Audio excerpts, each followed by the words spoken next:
perbelanjaan di Mall Mewah Jakarta Pusat memasuki babak baru. Ya, polisi menemukan zat mematikan sianida di salah satu dari 6 sampel kopi yang diteliti polisi.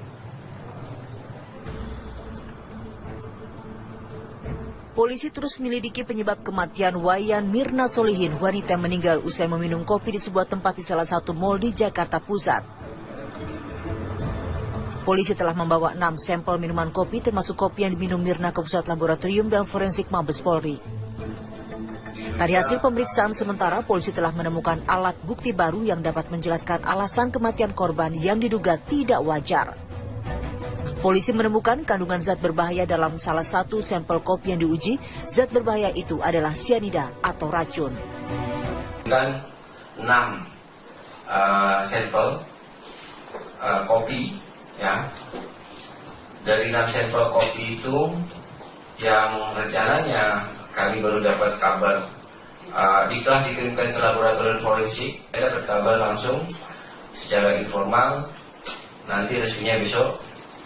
Diduga salah satu dari 6 sampel, satu sampel yang diminum oleh korban mengandung zat yang diduga sianida. Meski demikian, polisi belum bisa memastikan apakah racun sianida ini berasal dari gelas kopi yang diminum korban. Karena pemeriksaan lapor termasuk sampel kopi masih belum resmi diumumkan. Jika lapor sudah resmi merilis hasilnya, selanjutnya akan dibandingkan dengan hasil otopsi yang telah dilakukan. Sebelumnya, korban Wayan Mirna Solihin kritis kejang-kejang sesaat setelah meminum suguhan kopi di sebuah kafe di sebuah pusat perbelanjaan di Jakarta. Dalam perjalanan menuju rumah sakit, nyawanya tidak tertolong. Tim TV One mengabarkan. Ditemukannya kandungan zat sianida dalam salah satu sampel kopi yang diuji cukup mengejutkan. Ya, sianida atau CN ini dikenal sebagai senyawa racun dan bisa menyebabkan kematian dalam waktu singkat.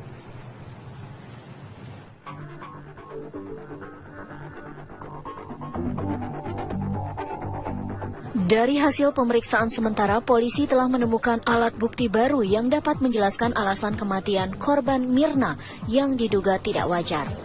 Polisi menemukan kandungan zat berbahaya sianida dalam satu sampel kopi yang diuji.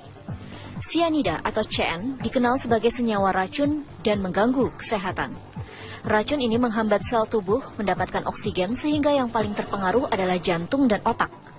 Kadar sianida yang tinggi dalam darah dapat menyebabkan efek yang berbahaya seperti jari tangan dan kaki lemah, pandangan yang buram, ketulian hingga gangguan pada kelenjar gondok. Sianida bisa ditemukan dalam bentuk gas, padat, ataupun cair. Masuknya sianida ke dalam tubuh tidak hanya melewati saluran pencernaan, tetapi juga dapat melalui saluran pernafasan, kulit, dan mata. Hidrogen sianida sangat mudah diabsorpsi oleh paru. Gejala keracunan ini dapat timbul dalam hitungan detik sampai menit, hingga menyebabkan kematian dengan cepat. Gejala yang ditimbulkan oleh zat kimia ini mulai dari rasa nyeri pada kepala, mual muntah, sesak nafas, dada berdebar, hingga korban tidak sadar. Dan apabila tidak segera ditangani dengan baik akan mengakibatkan kematian.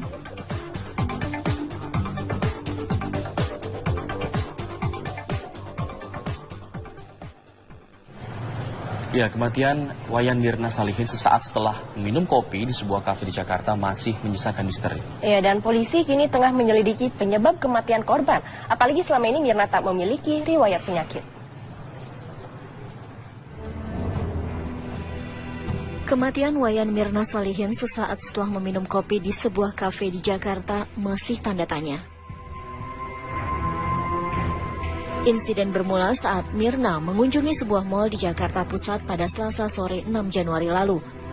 Mirna datang bersama dua rekannya S dan N. Mirna bersama temannya pun duduk di sebuah kafe dan memesan es kopi Vietnam. Sementara kedua rekannya memesan menu yang berbeda. Usai meminum kopi, kedua rekan Mirna pun dikejutkan dengan apa yang terjadi pada Mirna. Mirna kejang-kejang hebat dan langsung tak sadarkan diri. Dari pemeriksaan awal, tim medis klinik pusat perbelanjaan mewah itu denyut nadi Mirna masih dalam batas normal, namun pernafasan Mirna melemah. Mirna pun dipindahkan ke Rumah Sakit Abdiwaluyo Menteng, namun nyawanya tak tertolong dalam perjalanan. Polisi kini tengah menyelidiki penyebab kematian korban, apalagi selama ini Mirna tidak memiliki riwayat penyakit. Polisi pun telah mengotopsi korban. Otopsi ini merupakan bagian dari langkah polisi untuk mengungkap penyebab kematian korban yang sebelumnya disinyalir tidak wajar. Dari Jakarta, tim TV One mengabarkan.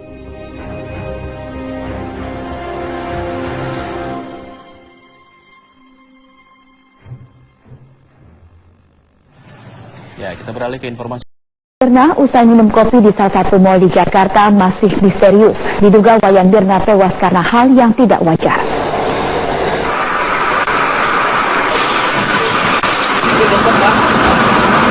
Tak ada yang menyangka hidup Wayan Mirna akan berakhir tragis. Wayan Mirna tewas pada 6 Januari lalu usai menyeruput ais kopi Vietnam di salah satu mal di Jakarta. Kejadian berawal ketika Wayan Mirna melakukan reuni dengan dua temannya di kedai kopi salah satu mal di Jakarta Pusat, Rabu 6 Januari lalu. Di kedai tersebut, perempuan 27 tahun itu memesan secangkir es kopi Vietnam. Setelah pesanan datang, Mirna langsung menyeruput kopi pesanannya tersebut. Namun baru sekali minum, Mirna mengalami kejang-kejang dengan mulut mengeluarkan busa. Mirna kemudian dibawa ke klinik yang berada di mal tersebut. Selanjutnya, Mirna dibawa ke rumah sakit Abdi Waluyo. Namun nyawa Mirna tidak tertolong. Kejang menggelepar itu diangkut, dibawa ke klinik di juga Grand Indonesia, GI, West Mall ya. Ternyata tidak ada perubahan, langsung dirujuk ke rumah sakit Abdi Waluyo. Ternyata di Waluyo juga sana, ternyata meninggal dunia sana akhirnya. Meninggalnya di perjalanan apa di TKP, Bang? Di sana. Di rumah sakit meninggalnya. Masih belum bisa dipastikan apa penyebab pasti tewasnya Wayan Mirna. Diduga korban tewas karena hal yang tidak wajar. Datang jam berapa terus kita misalkan? Kalau datang kurang tahu sih. Cuman dia datang pertama sendiri. Terus temennya nyusul 2 orang. Setelah itu setelah pas ngobrol sebentar waktu kejadian Langsung apa? yang kejadian pingsan Gitu ya, terus minum kopi. Iya. Apa ada Temennya kurang tahu sih, kurang jelas juga saya. yang maksudnya apa? Yang masih dari temennya kayak ada yang ngerjain. Ada ngerjain Iya. dengan memasukkan apa? Kopi itu. Iya. Yang diminum itu. Iya. Hingga kini aparat Polsek Metro Tanah Abang masih terus melakukan penyelidikan guna mengungkap misteri di balik kematian korban, termasuk sampel kopi yang diminum korban. Tim Liputan Metro TV. Selamat sore pemirsa, polisi saat ini telah memeriksa keterangan 6 orang saksi terkait kasus kematian Wayan Mirna, seorang perempuan yang tewas usai minum kopi di sebuah kafe di salah satu mal di Jakarta. Polisi juga masih menunggu hasil pemeriksaan lapor terkait barang bukti yang diambil dari lokasi kejadian, termasuk cairan dari tubuh korban. Kabid Humas Polda Metro Jaya, Kombes Pol Muhammad Iqbal menjelaskan 6 orang yang diperiksa ialah 4 orang karyawan restoran dan 2 orang teman korban. Keterangan dari para saksi ini akan dijadikan sebagai alat bukti. Sebelumnya, polisi sudah mengambil bukti lain, yaitu kopi yang diminum korban, gelas, dan alat-alat pembuat kopi. Polisi juga telah mengambil sampel cairan dari tubuh korban untuk diperiksa laboratorium forensik Polda Metro Jaya.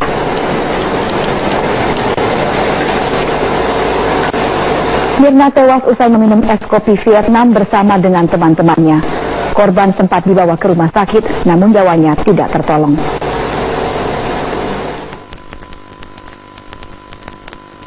Ada 6 yang sudah kami periksa, 4 dari karyawan, 2 dari teman korban W inisial W.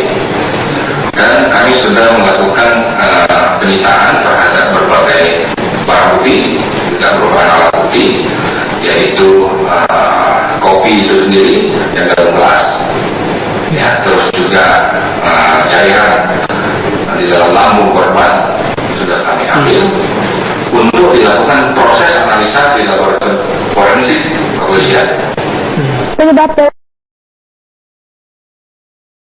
Indo akan kembali melakukan pengeboran di Desa Kedung Banteng, Sidoarjo, Jawa Timur. Untuk informasi selengkapnya kita bergabung dengan Dade Salampesi dari Sidoarjo, Jawa Timur. Dade, bagaimana aktivitas di lokasi pengeboran baru yang akan dilakukan oleh Lapindo? Hari Sabtu ini, Sylvia, sejak pagi sampai siang ini tidak terlihat adanya aktivitas sama sekali di sumur Tanggulangin 1 yang ada di belakang saya ini, yang ada di Desa Kedung Banteng, Kabupaten Sidoarjo, Jawa Timur. Kemarin memang PR Manajer PT Lapindo Brantas sempat mengungkapkan bahwa persiapan untuk pengeboran yang dimulai pada Rabu 6 Januari lalu, operasionalnya antara hari Senin sampai hari Jumat saja, mulai pukul 8 pagi sampai pukul 5 sore. Yang artinya memang hari ini dan juga besok tidak ada aktivitas persiapan pengeboran di sumur Tanggulangin 1 yang luasnya mencapai 1 hektar ini. Namun disebutkan juga oleh pihak PT Lapindo, sebenarnya untuk daerah pengeboran hanya digunakan 4.000 meter saja, 4.000 meter persegi saja. Walaupun tidak ada aktivitas, namun sejumlah alat berat memang masih ada di lahan milik PT Lapindo ini, dengan juga 1 truk berskala besar. Dan berbeda dengan kemarin, jika kemarin memang terlihat penjagaan begitu ketat dari polisi dan juga TNI di berbagai sudut wilayah ini dan di sejumlah desa yang ada di sekitarnya, untuk hari ini tidak terlihat sama sekali adanya pengamanan yang dilakukan oleh polisi maupun TNI. Bahkan lahan ini yang tidak ada aktivitas ini sama sekali tidak ditutup ataupun dijaga, sehingga siapapun bisa bebas lalu lalang untuk masuk ke dalamnya.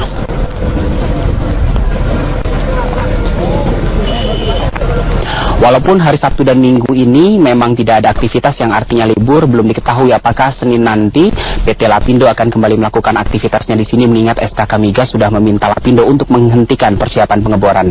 Sylvia, kembali ke Anda. Dede Salapesi melaporkan langsung dari Sidoarjo, Jawa Timur.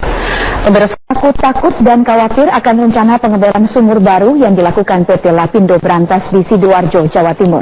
Meski khawatir, warga mengaku hanya bisa pasrah akan pengeboran ini. Warga mengkhawatirkan pengeboran sumur baru akan berdampak pada semburan lumpur panas. Warga mengaku tidak dapat berbuat apa-apa ketika pemerintah daerah sudah mengeluarkan izin pengeboran. PT Lapindo Brantas berencana melakukan eksploitasi migas dengan membuka sumur baru di Desa Kedung Banteng, Sidoarjo, Jawa Timur. Sumur baru hanya berjarak 2 km dari sumur yang menyemburkan lumpur pada tahun 2006 lalu.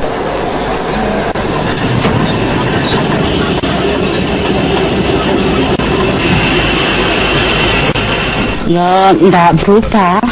Ya, malah takut diam. Juga nggak setuju? Enggak. Oh, nggak setuju, Mbak. Kenapa?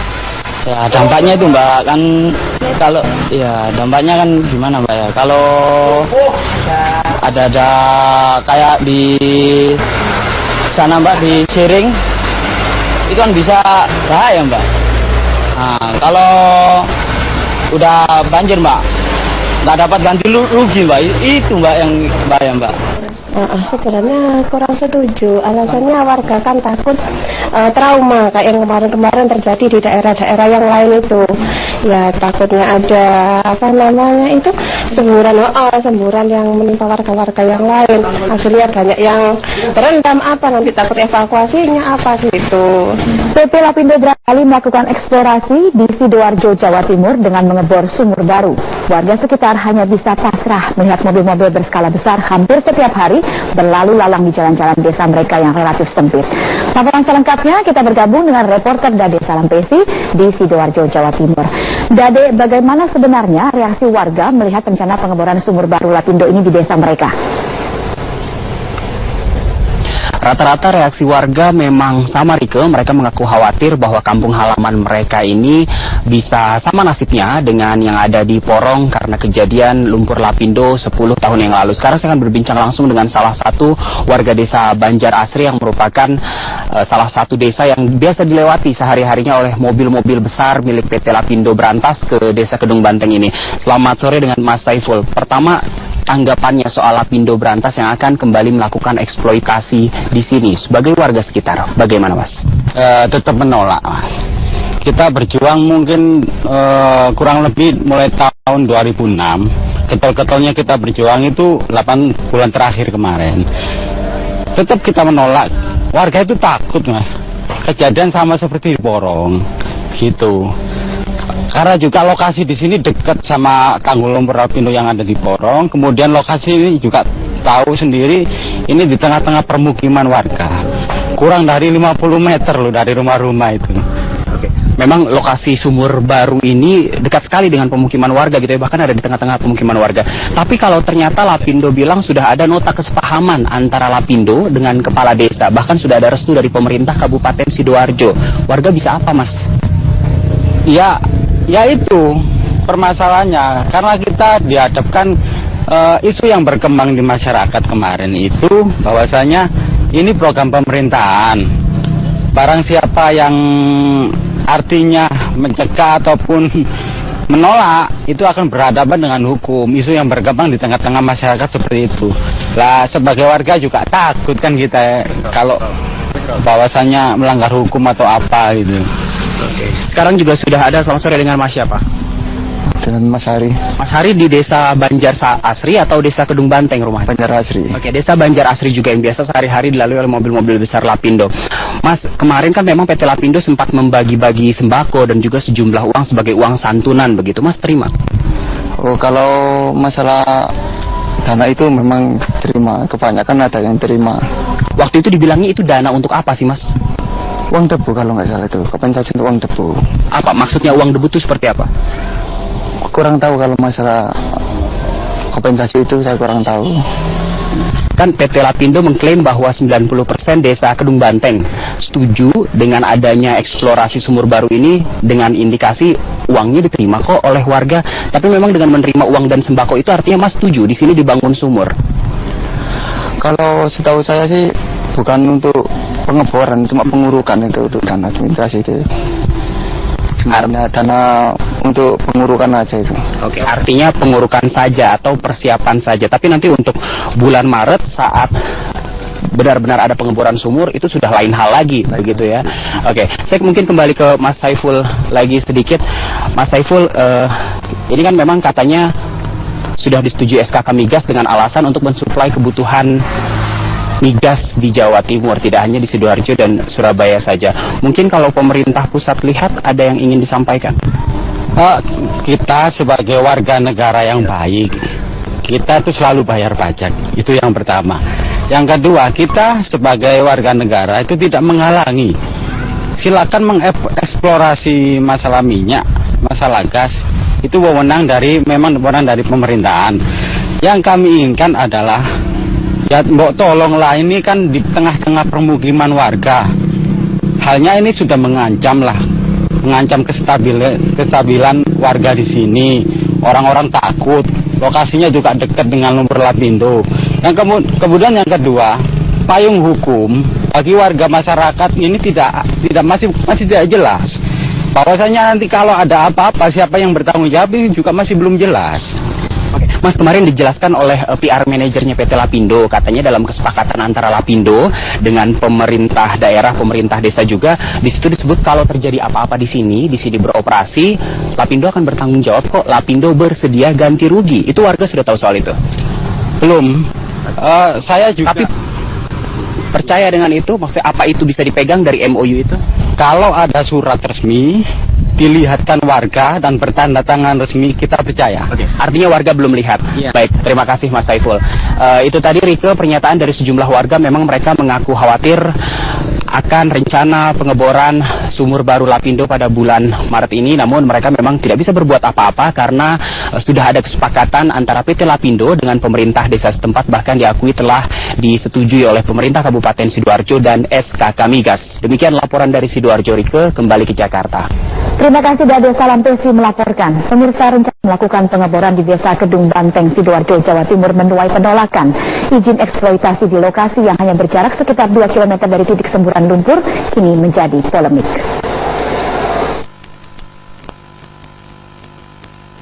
Rencana PT Lapindo berantas untuk melakukan pengeboran sumur gas di desa Kedung Banteng, Sidoarjo, Jawa Timur seperti memicu persoalan baru.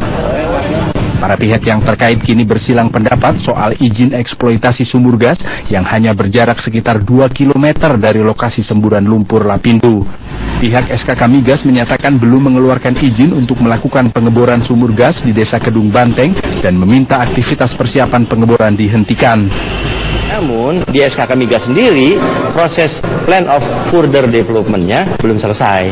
Artinya pengeboran itu tetap tidak akan bisa dilakukan sebelum POFD-nya sudah disetujui oleh SKK Migas. Itu kapan Pak berarti untuk persetujuan? Belum, masih kami proses. Dan saat ini pun kami dengan hal yang seperti itu, karena ini menjadi sesuatu yang sangat sensitif buat publik, kami sudah memutuskan, pimpinan SKK Migas memutuskan untuk menghentikan, minta agar Lapindo menghentikan kegiatan walaupun itu hanya sekedar persiapan lokasi. Di pihak lain, PT Lapindo Brantas menyebut bahwa eksploitasi sumur gas sudah mendapat izin dari pemerintah Kabupaten Sidoarjo dan SKK Migas.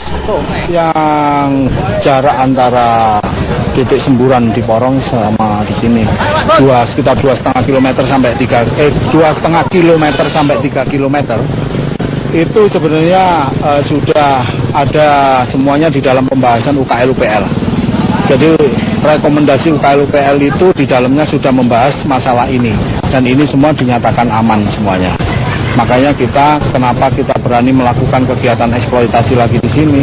Ini berdasarkan dari UKL-UPL yang sudah kita punya, yang sudah diterbitkan oleh BLH Sidoarjo tahun 2013 dan izin lingkungan yang sudah diterbitkan oleh Bupati Sidoarjo tahun 2015 kemarin. Ya. Dalam hal ini adalah SKK Migas yang membawai kita, menaungi kita, itu meminta agar Lapindo meningkatkan produksi gas yang ada untuk mensuplai kebutuhan gas di Jawa Timur dan untuk mensuplai juga jar gas yang ada di Desa Panggulangin dan sekitarnya ini. Wahana Lingkungan Hidup atau WALHI Jawa Timur menolak keras rencana pengeboran sumur baru PT Lapindo Brantas. WALHI menilai Lapindo sudah menyalahi aturan perizinan pertambangan migas serta tidak memperdulikan keselamatan dan ruang hidup warga. Menurut kami, tindakan rencana pengeboran Teluk Lapindo ini menunjukkan, mendemonstrasikan sebetulnya kebebalan pengusaha dan pemegang kebijakan terkait situasi keselamatan rakyat. Jadi, bagaimana mungkin di wilayah yang tidak lebih dari 2 km dari wilayah sebelumnya sudah terkubur lumpur akibat pengeboran, kemudian diizinkan lagi ada pengeboran yang baru. Status keselamatan rakyat itu di pertambangan migas sama sekali tidak diperhatikan dalam situasi ini. Sementara itu, pihak Istana melalui Sekretaris Kabinet menyampaikan akan mengecek ulang izin pengeboran PT Lapindo Brantas agar tragedi semburan lumpur akibat eksploitasi Lapindo tak kembali berulang. Jadi kami akan melakukan pengecekan secara lebih dalam kepada Menteri SDM yang mempunyai policy kebijakan hal tersebut. Tentunya berdasarkan pengalaman ketika pengeboran yang akhirnya mengakibatkan lumpur Lapindo yang sampai hari ini juga belum bisa tertangani dengan baik. Kalau memang ada pengeboran baru dengan jarak 2 km dari tempat yang lama, tentunya harus dengan presisi dan kehati-hatian dan juga harus ada jaminan. Jangan sampai kemudian kalau ada ekses ditinggal lari seperti dulu dan pemerintah mengeluarkan biaya yang sangat besar. Maka pemerintah memang sudah sepatutnya mempertimbangkan kembali izin eksploitasi PT Lapindo Brantas. Catatan hitam tentang semburan lumpur panas yang menenggelamkan puluhan desa dan ribuan rumah warga, serta Lapindo yang tak mampu membayar ganti rugi hingga membuat pemerintah mengeluarkan dana talangan sebesar 781 miliar rupiah, seharusnya cukup menjadi bahan pelajaran. Tim Liputan Metro TV.